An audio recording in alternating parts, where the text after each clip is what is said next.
अस्सलाम वालेकुम। क्या हाल चाल, उम्मीद करते हैं कि आप खैरियत से होंगे। हमारा दुआ है कि आप हमेशा खुश रहें, हंसते और मुस्कुराते रहें और इसी तरह हमें अपना प्यार दिखाते रहें। बिल्कुल जी, मेरा नाम मुअज्जम अली। मैं हूं तारिक महमूद। मैं मोहम्मद यूसुफ। तो आज हम जिस वीडियो पर रिएक्ट करने जा रहे हैं, वीडियो का टाइटल है बेचारे पाकिस्तान का बाप कौन है। तो देखते हैं वीडियो और अपना बयान पर देंगे। कौन हम करते हैं 3 2 1 वीडियो स्टार्ट। नमस्कार दोस्तों, डीडी रेड के एक और एक्शन वीडियो में आप सभी का स्वागत है। मैं हूं आलोक। तो आरजू काजमी और साजिद ताड़त साहब की ये बातचीत है और ये बातचीत हुई है शहबाज शरीफ के उस बयान पर जो उन्होंने दिया है भारत के बारे में। मैं पहले आपको शहबाज शरीफ का वो बयान सुनवा देता हूं, सुनिए। तो आइए आज हम इस बात का आज तहैया करें, अल्लाह ताला से वादा करें कि हम मिलकर पाकिस्तान की खिदमत करेंगे। तो हिंदुस्तान क्या, हिंदुस्तान के बाप को भी हम पीछे छोड़ देंगे इंशाअल्लाह।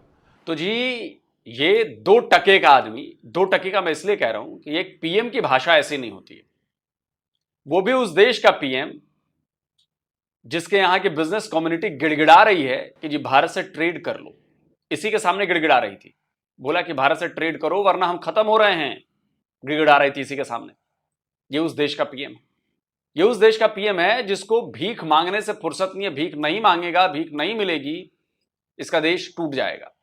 ये उस देश का पीएम है और उस देश के पीएम की जबान ऐसी है कि हिंदुस्तान तो क्या, हिंदुस्तान के बाप से भी हम आगे निकल जाएंगे।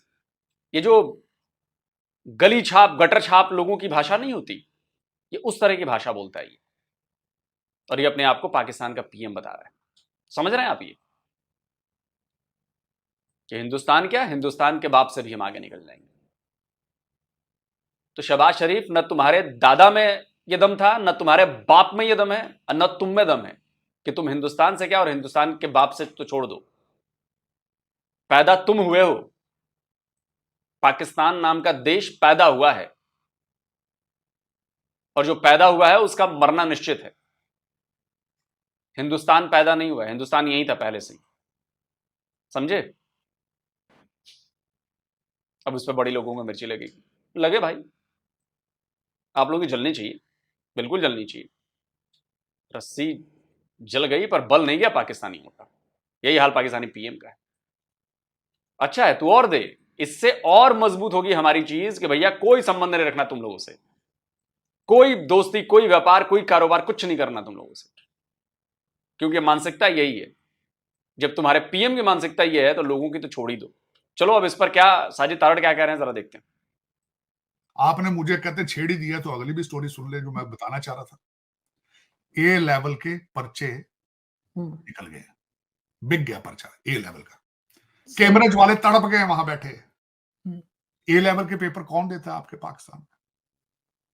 Aitchison, rulers, blue blooded, future के करप्ट लोगों के करप्ट बच्चे ए लेवल करते हैं। गरीब का बच्चा मेरे जैसे, वो क्या पता ए लेवल किससे खाते हैं, उसको क्या पता ए लेवल। आपके ब्रिटिश एजेंटों के पोते जो जिन्होंने आगे फ्यूचर में लूटना है पाकिस्तान का, वो भी ज़हनी तौर पे हैंडीकैप है, बेकार है, डाउन सिंड्रोम है वो। बिल्कुल ऐसे। कैम्ब्रिज का पेपर जो है उसकी तस्वीरें निकालकर व्हाट्सएप के ऊपर मैसेज की गई है। कैम्ब्रिज यूनिवर्सिटी तड़प के दोबारा इम्तिहान लेने के बारे में सोच रही, ब्रिटिश काउंसिल और कैम्ब्रिज यूनिवर्सिटी। मतलब ये नवाज के पोते होंगे, मरियम का नाती पोता होगा इनका। मतलब कैम्ब्रिज में भी पेपर लीक हो गया। यार हमारे यहां तो कई सारे पेपर लीक हो जाते हैं, वहीं लीक हो जाते हैं, ब्रिटेन में भी पेपर लीक हो जाता है, कैम्ब्रिज में भी पेपर लीक हो गया भाई। ये पाकिस्तानी जहां रहेंगे और इंडियन जहां रहेंगे कुछ ना कुछ करा ही लेंगे। वैसे बाहर तो इंडियन नहीं कराते हैं पेपर लीक, अंदर ही करा देते हैं इधर लेकिन वहां तो भाई पाकिस्तानी एलीट अपने बच्चों के लिए, पोतों के लिए भाई पेपर लीक करवा रही है। अच्छी बात है, बढ़िया है। जिन लोगों के ए लेवल के पेपर भी जो नहीं देने की सलाहियत रखती कौम, और उठे सुबह उठ के जिहाद जिहाद जिहाद, इस्लामी जमहूरिया पाकिस्तान, इस्लामी जमहूरिया पाकिस्तान। पाकिस्तान का मतलब क्या? ला इलाहा इल्लल्लाह। सर, प्राइम मिनिस्टर शहबाज शरीफ साहब कहते हैं कि जी हम मेहनत करेंगे, हम अपनी इकोनॉमी को इतना आगे ले जाएंगे, भारत क्या, भारत के बाप से भी आगे निकल जाएंगे। ये अल्फाज हैं उनके। शहबाज शरीफ साहब तो आपको बताया कैरी ऑन के साथ पाकिस्तान गए हैं, कैरी ऑन के साथ। वो तो लगेज बुक ही नहीं कराते ना भाई। वो तो सारी फैमिली अब कैरी ऑन के साथ रहती है कि परमानेंट, तो they are resident of London. किस, हाँ, ये गलती से बात कर रहे हैं क्योंकि लंदन की इकोनॉमी भी स्लगिश है आजकल, और लंदन में भी चेंजेस यूके में भी आ रही। मुझे लग रहा है वो इंग्लैंड की इकोनॉमी की बात कर रहे होंगे, पाकिस्तानी तो वो है ही नहीं है। चलें छोड़े, अगली बात सुन ले। मैं इस्लाम के हवाले से आपने बात की तो दूसरी बात आपको बता देते हैं, आगे चलें। आपको जो अब भी आपके पड़ोसी जो आपको कहते हैं कि आप मुसलमान नहीं हैं, टीटीपी की क्या इस वक्त सबसे बड़ी डिमांड है? वो कहते हैं ये जो पाकिस्तान में लोग रहते हैं ये पूरे मुसलमान नहीं है, काफिर हैं, हम इनके ऊपर हमला करके इनको पहले मुसलमान करेंगे, इस्लामाबाद और पाकिस्तान के अंदर शरिया इन्फोर्स करेंगे। अब उनकी स्टोरी सुन ले। उनकी कौंसल जनरल जो दुबई से मुंबई जा रही थी, बॉम्बे, मैडम जकिया विरदक उनका नाम है, 25 किलो सोना स्मगल करते पकड़ी गई। 25 किलो सोना, जिसकी मालियत बनती है $25 लाख। जी हाँ, ये खबर आई थी, और ये अफगान तालिबान की डिप्लोमेट हैं, ऐसी खबर आई थी, और ये शायद मुंबई एयरपोर्ट पर ही पकड़ी गई हैं। बताइए, इतना सोना लेकर। और चूंकि वो डिप्लोमेट की चेकिंग वोकिंग कम होती है, लेकिन हमारे यहाँ तो बहुत चालू है ना, सूंघ लेते हैं सोने को। सूंघ लिया उन्होंने, पकड़ लिया। अब सोचिए, एक डिप्लोमेट होकर आप इस तरह का काम कर रही हैं।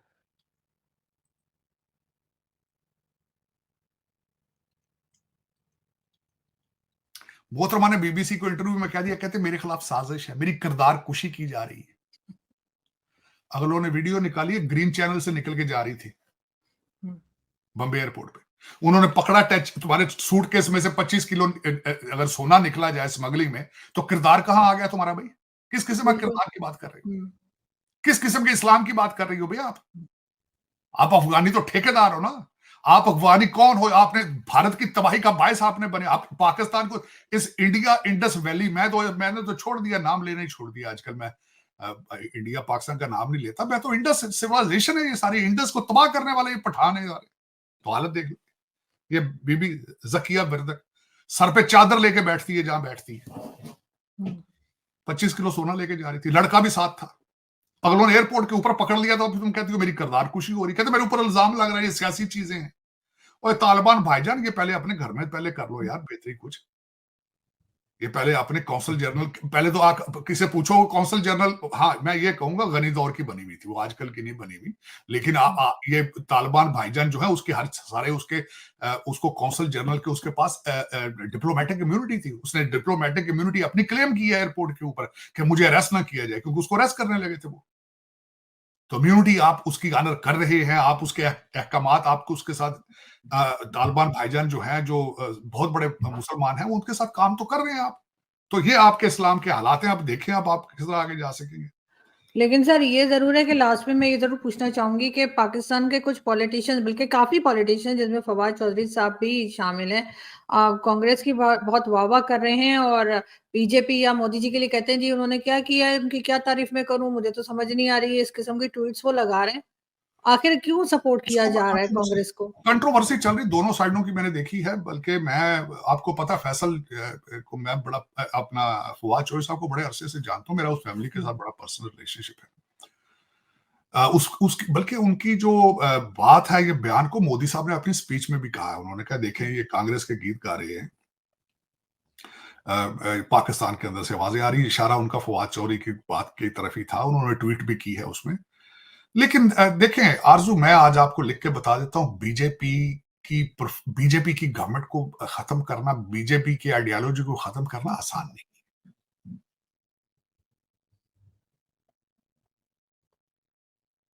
बिल्कुल किसी को उसमें, क्योंकि उसकी वजह यह है कि भारत की तरक्की का सफर पहले शुरू हो चुका था। मैं ये जरूर कहूंगा, कुछ लोगों ने उसके 2-4 हीरो इसमें जरूर है। उसमें मनमोहन सिंह को भी क्रेडिट जाना चाहिए, नरसिम्हा राव को क्रेडिट जाना चाहिए, वाजपेयी साहब को क्रेडिट जाना चाहिए। लेकिन क्लोजिंग उसकी आके मोदी साहब ने की है, इसमें कोई शक नहीं। इसमें कोई दो राय है ही नहीं है कि मोदी साहब इस नेक्स्ट लेवल पर जो लेकर आए हैं, तीसरे नंबर पर इकोनॉमी का आना, 5वें नंबर पे जाना, उसका आगे जाना, 8.4% पे जाना, उसमें 2-4 चीजें जो उनकी एक सलाहियत है पूरी दुनिया को ये नजर आ रहा है। मैं इसको सारी दुनिया को, बल्कि मैं कहता हूँ कि फ्यूचर में आगे this is people will read about it. Nationalism देना भारत को सबसे बड़ी बात तो ये है, और फिर उसके ऊपर करप्शन एक ह्यूमन इंस्टिंक्ट का हिस्सा है, उसको कंट्रोल करना भी मोदी साहब ने बड़े क्योंकि देखें, मोदी साहब ने ना तो लंदन रहे हैं, ना उनका जाने का प्रोग्राम है, ना उनके बच्चे हैं, वहां प्रॉपर्टियां हैं, ये भी एक चीज है, लेकिन उन्होंने नेशनलिज्म के जरिए इस चीज को प्रमोट किया। करप्शन भी कंट्रोल होती है जब आप नेशनलिस्ट बनते हैं। आपकी प्रोडक्ट भी बनती है, एक्सपोर्ट भी तब बनती है जब आपकी नेशनलिज्म आपके अंदर हो। आप रेड सी के अंदर जाके अपने तेल भी आप प्रोटेक्ट करते हैं जब नेशनलिस्ट हो। आप कंट्रीज के दौरे करते हैं तो आप अपने करेंसी को प्रमोट करें, अपने डायस्पोरा को प्रमोट करें जब नेशनलिज्म होता है। जब वहां से जाके घड़ियां लाके आपने बेचनी हो दुबई में, तो फिर उसको नेशनलिज्म नहीं कहा जा सकता। ये फर्क है सबसे बड़ा। तो उनको हराना, चाहे कुछ भी कर ले, कांग्रेस 2 दफा भी आ जाए, वो इस वक्त बीजेपी को अगर कोई फ्यूचर में पार्टी हराएगी तो वो बीजेपी ही हराएगी, और दूसरी पार्टी, सियासी पार्टी नहीं हरा पाएगी। अब मैं बताना चाहूंगा एज ए बहसीत पॉलिटिकल साइंस होता क्या है। आरजू, ये एक ह्यूमन नेचर है, ह्यूमन नेचर चेंज के साथ चलती है। चेंज, इंसान चेंज चाहता है। जब एक पार्टी, एक लीडर काफी अर्सा जब पावर में रह लेता है तो लोग बोर होना शुरू हो जाते हैं। अच्छा, फिर इंसान है वो, उनसे गलतियां भी होती हैं, ऐसी बात तो नहीं है गलतियां नहीं होती उनसे। फिर वो ऐसा चीजें स्लो डाउन होके कोई नया लीडर आ जाता है, कुछ मिस्टेक्स होती हैं। कोविड को तो नहीं रोक सकता ना, कोई इस तरह की चीजें आ जाती हैं। तो ये फिर अगर 20 साल 25 साल बाद चीजें आए तो ठीक है, वो भी अगर इस तरह का लोगों का मूड बने तो। लेकिन ये कि अभी तक जो मैं समझता हूं कि पिछले 10 साल का क्रेडिट भारत की तरक्की का वो भी बीजेपी को जाता है, और आगे भी मैं समझता हूं भारत तरक्की तभी कर सकेगा जैसे मोदी साहब आएंगे, मोदी साहब आगे रहेंगे और तरक्की होगी। रशिया के अंदर आप देख लें, पुतिन है, रशिया इस वक्त तरक्की पर है, वो तो मैं क्रेडिट पुतिन को दूंगा, बिल्कुल दूंगा, क्यों नहीं देना चाहिए। लोग उसको डिक्टेटर कह लें, लीडर कह लें, जो कुछ भी है, रशियन है वो, रशिया की तरक्की के ख्वाब देखता है, आपको प्रेज करना चाहिए। मोदी साहब इंडिया को आगे लेके जा रहे हैं, मैं I am impressed by him, to be honest with you. उनको क्रेडिट देना चाहिए। अगर आपको कोई इस तरह का लीडर नहीं मिल रहा तो उसमें भारत का कसूर तो नहीं ना, कसूर आपका अपना है। तो ये तो फिर आपको इस चीज को एक्सेप्ट करना चाहिए। देखिए भाई, बिल्कुल एक्सेप्ट करना चाहिए, करिए कि आप एक फेल्ड स्टेट हैं। पाकिस्तान की बात कर रहा हूं मैं। 76 ईयर्स में एक लीडर नहीं मिला, आदत लीडर एक, जो पाकिस्तान को आगे ले जा सके। ये किसकी गलती है? ये पाकिस्तानियों की गलती है। ये 100% पाकिस्तानियों की गलती है, जिन्होंने उन चोर लुटेरों को बिठाया, अपने ऊपर कायम रखा, और उस पाकिस्तानी फौज के अंडर रहे जिस पर इन्होंने सवाल नहीं उठाया कभी, और जो लूट कर खा गए आप लोग, जिनका लंदन में 11-11 बिलियन डॉलर के प्रॉपर्टीज, जरदारी की हो, चाहे नवाज शरीफ की हो, और बाकी लोगों, जिनके लिए पाकिस्तान बस आने जाने का रास्ता हो, बाकी घर जो है वो लंदन है। और आप लोग अभी भी ब्रिटिश का गुलाम है। ब्रिटेन ने आप लोगों को, आपके ऊपर मुसल्लत किया हुआ है इन लोगों को। 76 ईयर्स हो गए और पाकिस्तान में एक अदद लीडर ना पैदा हुआ। किसकी गलती है? पाकिस्तानी कोख की गलती है ना, कि वो एक लीडर पैदा नहीं कर सकती। मोहम्मद अली जिन्ना भी लीडर नहीं थे, मैं तो अब उनको भी नहीं मानता लीडर, क्योंकि एक विजनरी लीडर कभी ऐसे काम नहीं करता जिससे आगे चलकर नुकसान दिख रहा हो साफ। और इसमें मुझे उनकी बात याद आती है जो हमारे सेना में एक बड़े अफसर रहे हैं, लेफ्टिनेंट जनरल सैयद अता हसनैन, रिटायर्ड हो चुके हैं। तो उन्होंने अपने फादर के बारे में एक सच्ची घटना बताई थी कि जब बंटवारा हुआ, तो चूंकि वो मुसलमान फैमिली से बिलोंग करते हैं, उनके फादर उस समय शायद मेजर थे या जो भी थे इंडियन आर्मी में, इंडियन ब्रिटिश आर्मी में। तो उनसे कहा गया कि भाई देखो, अब तो इस्लाम के नाम पर मुल्क बना है और वहां चले जाओ। तो उस वक्त उन्होंने क्या जवाब दिया था? आज से 76 साल पहले सोचिए कि एक भारत के मुसलमान आर्मी ऑफिसर ने क्या जवाब दिया था।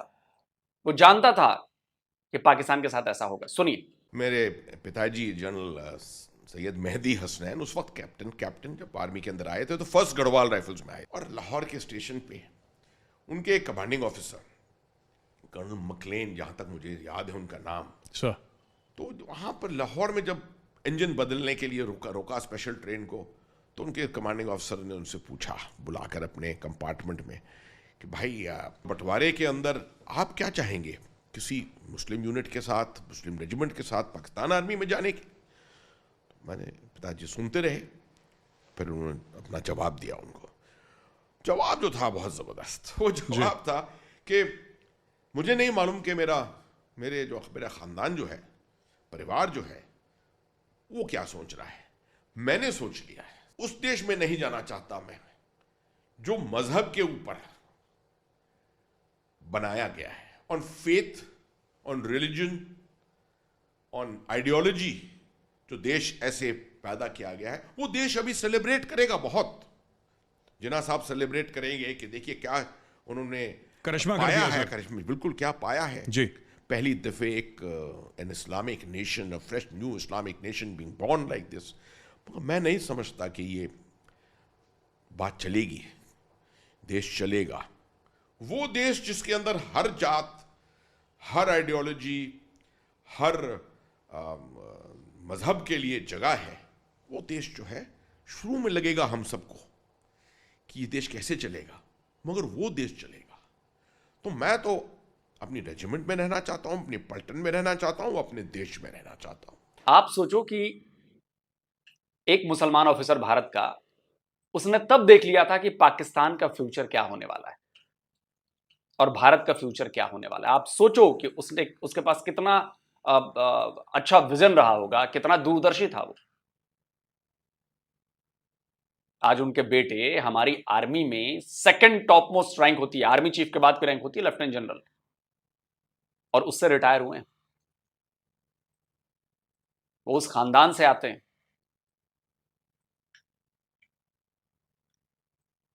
ये बात तो है कि मैं अब जिन्ना को भी नेता नहीं मानता या लीडर नहीं मानता। नेता तो थे, लीडर नहीं मानता, क्योंकि लीडर अपनी कौम के फ्यूचर को देखता है और वो फ्यूचर के लिए काम करता है। आपकी कौम के लीडर ने फ्यूचर को देखा ही नहीं, और जो नींव रखी वो भी झूठ पर रखी। दूसरी बात, तारड़ साहब ने बहुत ज्यादा बात नहीं की कि हिंदुस्तान के बाप से भी आगे निकल जाएंगे। मैं बात कर लेता हूं। हिंदुस्तान के बाप तो छोड़िए, हिंदुस्तान का कोई बाप नहीं है। हिंदुस्तान से आगे निकलने की औकात है आपकी? औकात चाहिए हिंदुस्तान से आगे निकलने के लिए। 72 जन्म बीत जाएंगे, निकल ना पाएंगे आप आगे हिंदुस्तान से, याद रखिए। क्योंकि हम लोग, एक तो झूठ की बुनियाद पर हमारी नींव नहीं है, दूसरा हम लोग आपकी तरह हवा हवाई बातें नहीं करते। हम पहले करते हैं, रिजल्ट निकालते हैं, और तब दुनिया को दिखाते हैं कि देखो हमने ये किया। हम पहले सिर्फ हवा हवाई बातें नहीं करते हैं आपकी तरह कि हमने मून मिशन भेज दिया, अब हम भारत की बराबरी हो गई, भारत, हमारा भी झंडा चांद पर जम गया। अरे पूरी दुनिया हंस रही है आप पर, पूरी दुनिया हंस रही है, क्योंकि ये पॉलिटिकल मिशन था। Moon mission political moon mission है ये आपका, ये साइंटिफिक मून मिशन नहीं है आपका, पॉलिटिकल मून मिशन है। और सारे लोग हुआ हुआ सीआर की तरह करने लगे, हुआ हुआ हुआ हुआ पाकिस्तानी करने लगे। आपको असली बात पता नहीं। खैर, उसके बाद में आता हूं। आप कहते हैं जी हमसे आगे निकलेंगे, आपकी इंडस्ट्रीज कहां है?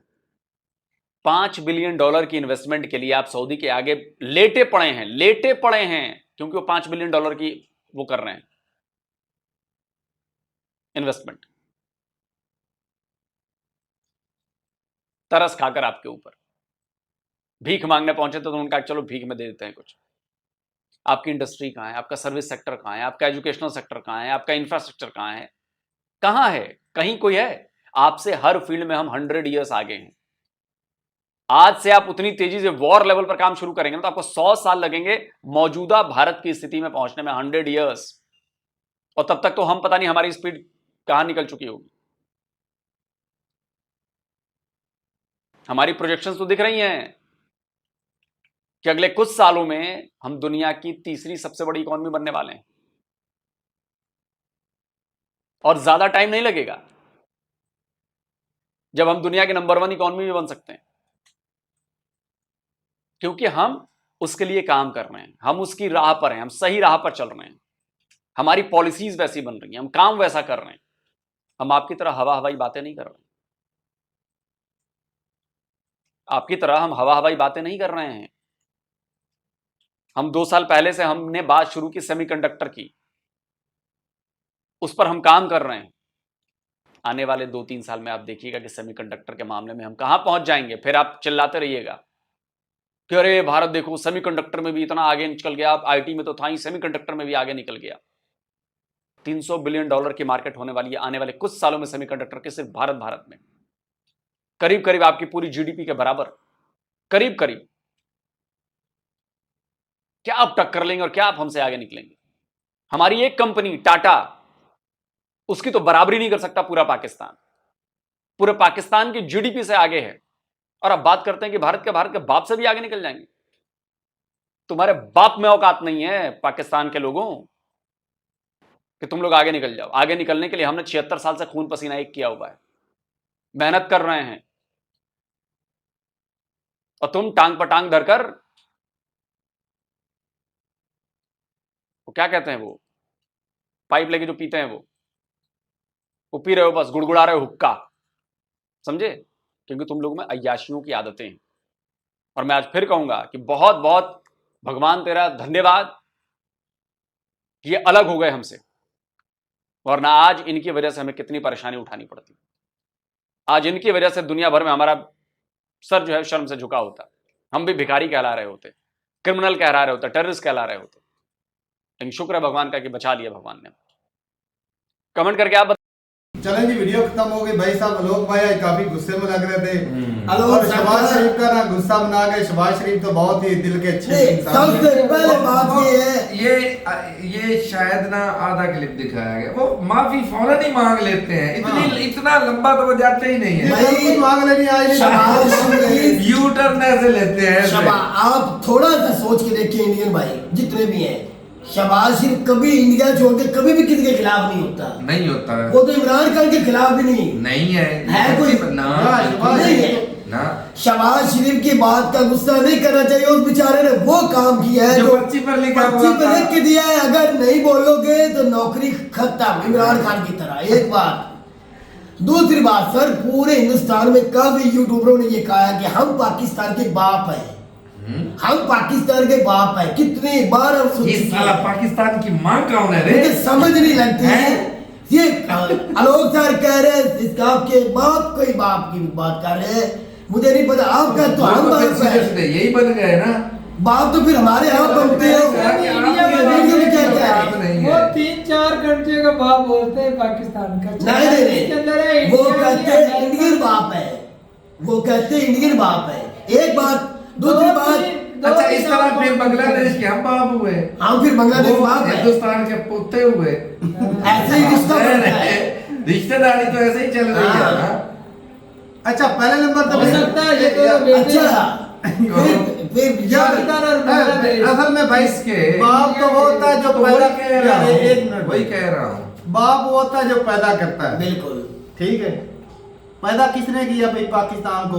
मोहम्मद अली जिन्ना। नहीं, बर्तानिया ने किया। नहीं इंडिया ने नहीं किया। इंडिया ने तो बोला था, गांधी जी ने बोला था कि भाई हमारे लाश पे से गुजरना पड़ेगा अगर हिंदुस्तान के टुकड़े किए तो। उन्होंने खुद जानबूझ के बनाया नहीं, लेकिन बर्तानिया ने बनाया। धरती से अलग होकर इधर पाकिस्तान आया, जिसकी मर्जी धरती से अलग, तो इंडिया की थी ना। जो धरती से होते वो बंटवारे वाले भाई होते, बाप नहीं होते। अच्छा हाँ जी। अच्छा लोग सर कह रहे थे कि 100 साल लगेगा पाकिस्तान को हम तक पहुंचते पहुंचते, इनकी औकात नहीं है। ये बात तो सच है। अच्छा ये सच है, मानते हैं, दुनिया से मान लेते 100 साल पीछे मान लेते हैं। ये 2014 से पहले भी ये कहा गया था हम दुनिया की दूसरी तीसरी इकॉनमी बड़ी बन जाए, आज तक तो नहीं बने। एक बात इकॉनमी तो बन जाना है तीसरी बड़ी, क्योंकि जर्मनी भी रिसेशन में चल रहा है, जापान भी घाटे में चल रहा है, सबसे ज्यादा ग्रो कर रहा है। वो ग्रो नहीं कर सकते, नहीं कर सकते, अभी वो घाटे में चल रहा है। अच्छा दूसरी बात, आप चाइना के एक समय आप कहते 2047-50 तिकर, मैं कहते 3000 तिकर सेंटीग्रेड जाओ ना आप, जितनी तेजी करना है इतना लंबा टारगेट आप चाइना को पीछे बीट नहीं कर सकते, आप चाइना को बीट नहीं कर सकते। आपका तो हमें सुपर पावर आलोक सर कह रहे हैं कि हम सुपर पावर बन जाए, या तो दुनिया से बड़ी होगी अमेरिका और चाइना को दुनिया से खत्म कर दो, फिर इंडिया सुपर पावर बन जाएगा, वो भी सन 3000 में जाके। कैसे सर बातें कर रहे हैं सर, आप अच्छी इकानमी वाली कंट्री है, पढ़े लिखे हैं, अच्छी बातें करें, शहबाज शरीफ की बात का गुस्सा न करें। ये बड़ी बात की इसने भाई। अच्छा यार वो ना करे, ये तारड़ साहब जो है ना, ये आवाज याद है वो तारड़ तुम्हारे अपने है ना पाकिस्तानी है, वो तो मशवरे पाकिस्तान को देते हैं, कुछ इंडिया से देख के कुछ सीख लो। उनका ये मतलब है, क्या सीखे? नौजवानों की कदर करो, सेहत पे तवज्जो दो, तालीम पे दो, नौजवानों पे तवज्जो दो, बजाय इसके करप्शन करने के, लूट मार करने के, इदारों को खराब करने के, बदनाम करने के। आवाम के हक में सोचो, पाकिस्तान के हक में सोचो। वैसे काकड़ साहब ने भी बयान दिया था वो 300 जंगों वाला, बयानबाजी होती रहती है, इतना सीरियस ले लेते हैं। भावना में बह गया शहबाज शरीफ, इसका ऐसा ही गुस्सा नहीं करना चाहिए। कल को इंडिया से पैसा मशीनरी अपने बेटे के लिए मंगवानी है तो उसमें बात मांग लेंगे, क्या लिया। मुझे यकीन माने बहुत दुख हो रहा है भी शहबाज शरीफ की बात का लोग सर गुस्सा सीरियस ले गए। अच्छा तारक, अजीब बात है। शहबाज शरीफ की बात को तो हम सीरियस नहीं लेते। ये पाकिस्तान का बाप तो हुआ हिंदुस्तान, नहीं हुआ उनके बकौल है, नहीं, उनके बकौल है। हिंदुस्तान का बाप कौन है? वो कौन है फिर? आज बता इस पर रोशनी डाले, रोशनी डाले थोड़ी सी। बरतानिया ही है फिर, नहीं, और मुझे तो मुगल लगते हैं। कौन? अरे ये मरवाएगा यार, ये तो भाई वो बाप था, वो छोड़ के गया। अच्छा कभी लुटेरे भी बाप बनते हैं, बन जाते हैं। अजीब बात है भाई, बन जाते हैं, ये भी याद रखो। बन जाते हैं। क्या लुटेरे होते हैं बाप बन जाते हैं। उनको लेके कौन आया था? हिंदुस्तान में कौन लेके आया था? कौन लेकर आया था? उनसे पूछ लो कौन लेके आया था? कौन आया था? मुगलों को। कौन लेकर आया? कौन लेके गया? किसी इंडियन भाई से पूछ लेना, अगर तुझे नहीं पता। अगर तू ही बता दे, मुझे नहीं पता। नहीं पूछ अच्छा, लेना, मुझे तो मैं नहीं तुम्हें पता। बता देना कि मुगलों को हिंदुस्तान में कौन लेके आया था। वो भी वो कहते हैं मोहम्मद अली जिन्ना नहीं हिंदू थे। राजा, अच्छा तारक भाई बोल रहा वो हिंदू राजा थे जो लेकर आए थे। तो फिर हमारा क्या कसूर है? अब वो तो हमें भी मुगलों ने, तो फिर जिनको लेकर आए उनको बाप कैसे बोल सकते हैं? मुगलों ने हमारे ऊपर मुझे भी, बताओ। मुगलों के दौर में पाकिस्तान नहीं था। बता ना, वो एक मिनट, जिनको मुगलों के बुलाया गया, उनको मुगलों के बाप दौर में पाकिस्तान वजूद में नहीं था यार छोड़ इस बात को ना, बांग्लादेश भाई, था। पहले नंबर तो बात है कि भाई हिंदुस्तान पाकिस्तान ये इकट्ठा ही था। अब इसमें आप खुद बाप बन जाओ तो खुद से बने फिरो भाई, बाप अपनी मर्जी से। इससे बाप नहीं बन सकते।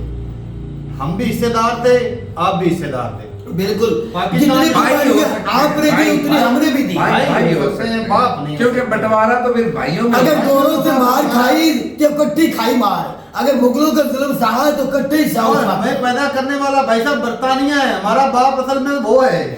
अगर जिधर बाप ही बाप आज आप भी भागते हो, नहीं इस तरह तो फिर बाप वो हिंदुस्तान का भी वही हुआ, तो वही हुआ। क्योंकि जगीरें और जायदादें उनको बांटकर पिताजी ने दी है। हाँ, वो बात ठीक ही वो है। जो लैंड दो में बेटों लगाई को- थी ना, वो दोनों ने लगाई थी। है। ये नारी निजाम, ये जमीनें बांट के दे रहा है, ये बाप किसने ने दिया देता है? है, वही बाप होता है ना।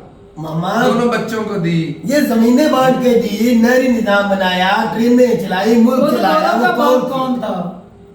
वो जो मर्जी इनका था हमें नहीं पता, ये तो लेकिन बढ़िया पीछे से पीछे जा यार रहे हो, उसको जो छोड़ो मेरे भाई, जो- यार सबको छोड़। जो बांट के किस कौन गया है? गोरे हमें गोरे नहीं बांट के गए। हमारे ऊपर कब्जा किसका था? गोरों हमारे का था। सर के ऊपर हाथ किसका था? गोरे। दस्ते शफकत उनके। उनका ही था ना। तो फिर तो हमें बांट के गया वो, हमारा बाप तो वही हुआ। पाकिस्तान इंडिया का बाप फिर वही हुआ ना, गोरे ही, क्योंकि हम इकट्ठे थे उस शहबाज वक्त। शरीफ का कहने का मतलब भी बरतानिया ही था भाई। हाँ, इंडिया वाले मेरे भाई गुस्सा न करे, वो गोरों को कह रहा है, असल में समझ नहीं आएगी। वो बेचारा, मैं माफी मांगता हूँ शहबाज शरीफ नहीं प्राइम यार, मिनिस्टर की तरफ से, नहीं, भाई अपनी- सॉरी। कोई अपनी तरक्की की बात कर रहा है तो उससे किसी की जल्दी नहीं वैसे जाती। खुश होना चाहिए यार, लोग साहब को खुश होना चाहिए भी शहबाज शरीफ के दिमाग में कोई मिशन है, कोई सोच है कंट्री को आगे ले जाने और की। एक रही बात, और खुदा का शुक्र बहुत करते हैं कि हम उनसे अलहदा हो गए। भाई अगर हम अलहदा हो गए हैं, हम सुई नहीं बनाते, हमारी फैक्ट्रियां बंद है, आटे की लाइनें लगी हुई कुछ भी नहीं इस मुल्क मुल्क में बहरान है, तो फिर इतनी तकलीफ आप लोगों को क्यों होती है? 24 घंटे तो परेशान आप हमारे। पाकिस्तान के अलावा कोई बात तो करते ये नहीं। खून की कशिश है या कि ये सीने से ये जलन होती है। खून की होती है, छींक वो वो कशा हमारा नाम लेना पसंद नहीं करते। तो फिर हर रोज तो लेते हैं, हर वक्त लेते हैं। हर वक्त ये बताओ नहीं, वो मुझे, इंडिया पाकिस्तान के लिए एक कैसे चिंता रखता है फिर? जब हम एक तरफ खुदा का शुक्र करें हमसे अलहदा हो गए, हमसे अलहदा हो गए, अब हम डूबे मरे बाढ़ में जाए जिधर मर्जी जाए, उनको तो फिक्र नहीं होनी चाहिए। नहीं, उन्होंने फिक्र वो की तो- भी नहीं वो है। तो- आप डूब मर रहे हैं ना, उन्होंने कभी आपको सपोर्ट किया है? नहीं, एक शहबाज शरीफ के एक बयान पर इतनी जलने लगी सारे इंडिया। और भाई जिस लॉजिक से शहबाज एक शरीफ, लफ्ज पर। भाई बात क्लियर करने दे, जिस लॉजिक से शहबाज शरीफ बात कर रहे हैं ना, उन्होंने बनाया बाप बरतानिया को जी। और बरतानिया की बात भी पीछे जा रही है भाई आस्ता आस्ता। और भाई हम हमारा जो टारगेट है इंडिया को तो साफ जा रहा है, हम हरा नहीं सकते, तो बरतानिया को तो भाई हम सामने पड़ और वो भी ऐसे रहेंगे, जो है ना बरतानिया की इकोनॉमी हमारी जो मौजूदा उससे भी नीचे आएगी तो हम हरा पाएंगे। तो किसी न किसी तरीके तो भाई को तरीका तो हाल में दुनियादारी है, निजाम चल रहा है, हाँ, कुछ भी हो सकता है। कोशिश करने से कौन काम और नहीं हो सकता। हर बंदा जानता है हिंदुस्तान में भी पाकिस्तान में भी पाकिस्तान तरक्की क्यों नहीं कर रहा है। पता, सबको पता है एक ही वजह है उसकी, किसकी वजह से नहीं तरक्की हो रही पता है। छोटा सा कंट्री है, तरक्की करते इसे इतनी देर नहीं बाकी लगती। मुद्दे की बात करें तो भाई साहब साफ कह रहे हैं कि भाई हमारे पास जो डुअल नेशनैलिटी है ना, कि हमारे जो टॉप लीडर हैं, चाहे वो आर्मी के ऑफिसर हैं या लीडर हैं, जी। उनके पास ब्यूरोक्रेट्स हैं, उनके पास डुअल नेशनैलिटी है, इसमें जज है, जो भी है हमारे ऊपर हमारे रूल करने वाले जितने भी हैं। डुअल नेशनैलिटी, वो दिल करे इधर रुकते हैं, दिल करे बाहर चले जाते हैं। जी। जब तक ये खत्म नहीं होगा, दो चीजें हैं, एक तो ये डुअल नेशनैलिटी खत्म होनी चाहिए सबकी। भाई साहब मुझे तो सबसे खतरनाक वो चीज लगी जो इमरान खान के दौर में हमारे नेशनल सिक्योरिटी एडवाइजर थे, मुइज़ यूसुफ के क्या नाम था? मुइज़ यूसुफ। अच्छा, वो जो हमारे नेशनल सिक्योरिटी एडवाइजर हैं और उनके पास अमेरिका की डुअल नेशनैलिटी थी, है आज भी, जुल्फी बुखारी के पास भी आज उनके है। पास जब डुअल नेशनैलिटी, अब ऐसा बंदा पाकिस्तान के साथ मुखलिस कैसे हो सकता? सवाल ही नहीं पैदा होता, सवाल जिसको ही नहीं कंट्री पैदा की होता। सिक्योरिटी दे रखी है वो बंदा अमेरिका का नेशनल है। यही बात है भाई, पाकिस्तान का सबसे ज्यादा चुतिया तो यहाँ काटा जा रहा है और ऊपर से यहाँ से पैसा लेते हैं बाहर चले जाते हैं। बिल्कुल ऐसे होता बाकी भाई करप्शन कंट्रोल होनी चाहिए। जो सबसे बड़ी मेन बात है ना कि हमारा जो आए दिन एजुकेशन का बजट कम करके डिफेंस का बढ़ा दिया जाता है, इंडिया पे कश्मीर पे इंडिया हमला कर देगा, इंडिया खा जाएगा, पी जाएगा, मार जाएगा, हमारे पास टैंकों में तेल नहीं, हमारा बजट बढ़ाओ। वो एजुकेशन बजट तो वो ले जाते, फिर कहते टैंकों में तेल भी नहीं है, टैंक भी नहीं है, हम लड़ नहीं सकते, बजट इतना क्यों बढ़ा देते हैं? वही तो बात है भाई साहब, के बजाय दो तरीके होते हैं तरक्की किसी भी कंट्री के। नौजवानों को पढ़ाओ, हमारे भाई साहब एजुकेशन सिस्टम ठीक हो जाए, करप्शन खत्म हो जाए, हम बढ़ तो सकते हैं। तरक्की हो सकती है। बिल्कुल, कुछ ऐसा नौजवानों लगेगा। को भाई साहब आप लोग पढ़ाओगे तो वो भाई साहब आपके खिलाफ हो जाएंगे। ओ, कैसे पढ़ने वाले बचाते लोगों। उनके अंदर अवेयरनेस आ जाएगी, वो गलत अच्छे और बुरे में तमीज करना जान लेंगे। इस तरह इमरान खान ने मजहब के नाम पर ना ये कंट्री अब खराब हो गया है, हाँ जी। पहले दिन से है। ओ, मजहब के नाम CAA पर आने दो, मोदी साहब की हुकूमत आने दो, मैं देखता फिर हूँ पता मुसलमानों चलेगा। को वहाँ रहने में कितनी खुशियाँ मिलती है। मोदी साहब की जो पॉलिसी थोड़ा सा थी, सबर कर पता लो भाई चलेगा। साहब, जो अपनी मर्जी से वहाँ रुके थे ना, उनको सीरियस तो तकलीफ- लागू हो गया है। चलो तो फिर वो क्या पता तो भी- धीरे अब तो ले लेने दो। धीरे नहीं, भाई तीसरी साहब। बार हल्फ उठा लेने दो, मुझे उस बिल का पता चल जाए। नहीं, वो इलेक्शन के लिए वो थोड़ी बयानबाजी नॉर्मल चलता है, नॉर्मल ही चल रहा है। देखते हैं। चलना नॉर्मल इतनी हुकूमत में। सबर रखो भैया, ये अगले आने वाले 6 माह में देखो क्या और होता कुछ है। भी नहीं होना। तो हम भी चाहते हैं कुछ भी ना हो। ये शोर शराबा इलेक्शन था कि बाकी कंट्री चलेगा, तरक्की करेगी, ये तरक्की करेगा, लेकिन नीचे से दातरी भी है। दादरी नहीं है, है। वो सिर्फ इलेक्शन के दादरी है, हम दिखा नहीं सकते दादरी मेजोरिटी को है। टारगेट करना होता है कि भाई मेजोरिटी का वोट हमें मिले। दुनिया के अमीर तीनों की लिस्ट में जाने दातरी है। चलो वो तो देखेंगे। बाकी भाई इंडिया जो है, नो डाउट कि भाई इंडिया की इकोनॉमी हमसे बहुत बड़ी, हमारी पहुंच से इंडिया वाकई तो कंट्री बहुत कितना बड़ा है। कंट्री भी बहुत बड़ी है, ये भी तो देखा, हम इतनी सी कंट्री हो, इतनी और बड़ी पहले country दिन है। से जिस दिन ये हिस्सा भी- दिया था उस दिन से ही हमसे आगे हैं। हाँ, कौन कौन तो सा उस दिन बंगाली भी से आगे है? थे। नहीं बीच में इकोनॉमी के अंदर पाकिस्तान- नहीं वो तो पर खुद कैपिटा- तरक्की करके गए हैं। पर हाँ। कैपिटा इनकम में अगर पाकिस्तान थोड़ा सा ट्रैक पे चल गया 10-15 साल तो ये जो शबाज शरीफ का मतलब क्यों नहीं जाए बंदे समझ रहा। ये नहीं समझ तो रहे, लेकिन उस ट्रैक पर चलने कौन देगा अगर भाई साहब? शबाज शरीफ छोटी सी कंट्री को लेके ग्रो करना चाहते हैं, लेकिन कुछ है जो उसको जलते हैं उससे। कौन? ये मोहम्मद शहबाज शरीफ साहब से कौन जलते हैं? वो चलते हैं पाकिस्तान की आवाम ही हो सकती आवाम है। ही और कोई इंडिया में थोड़ी चल रहे और क्यों हैं जो नहीं इतनी बड़ी लगती है? इकानमी है पाकिस्तान ही चलेंगे आलोक भाई से रिक्वेस्ट करूंगा, आलोक भाई दिल पे मत ले, शहबाज शरीफ हमारे और बहुत ही उस दिल के बेचारे ने इंसान कुछ हैं। बोल ही दिया और गलती से मुंह से निकल जाता है, उनकी अक्सर शायरी करते वक्त वो भूल जाते हैं। हाँ। मैच भी तोड़ देते लमक का शेर भी तोड़ और बाकी देते हैं। लॉजिकली बात करें तो भाई बरतानिया बाप बनता है, हमारा भी और आपका भी, क्योंकि हमारा बंटवारा वही करके गया था। बिल्कुल ये वो दुनिया हिंदुस्तान जानती के है बाप भी देकर गया था। तो भाई वो उसकी इकॉनमी को हम बीच हो सकता है कुछ सालों में कर जाए, क्योंकि भाई हमने जो रफ्तार पकड़नी है ना, यार कोई बंदा ख्वाब भी नहीं देख सकता। बुलेट ट्रेन वाली पकड़ लेनी है। ये बिल्कुल ख्वाब में कोई पाबंदी नहीं है तारिक साहब। हाँ मैं अब तू कहता है मैं करोड़पति बन जाऊंगा 1 साल के बाद, भाई तू अगर कोशिश कर बन सकता है, मेहनत कर, 2 नंबर शुरू कर। जिस तरह मर्जी कर। चलें जी, ठीक इसका है भाई। मतलब ये तो तू बोले तो मैं तुझे मार दें, तेरा अपना आके तू बोल। इंडिया को तो भाई हम बीट नहीं कर सकते, कभी भी लेकिन नहीं। बरतानिया का जरूर करेंगे, ये शहबाज शरीफ ने बोल दिया। तो ठीक है भाई, मिलते नहीं वीडियो का, तब तक के लिए इजाजत दें। अल्लाह हाफिज।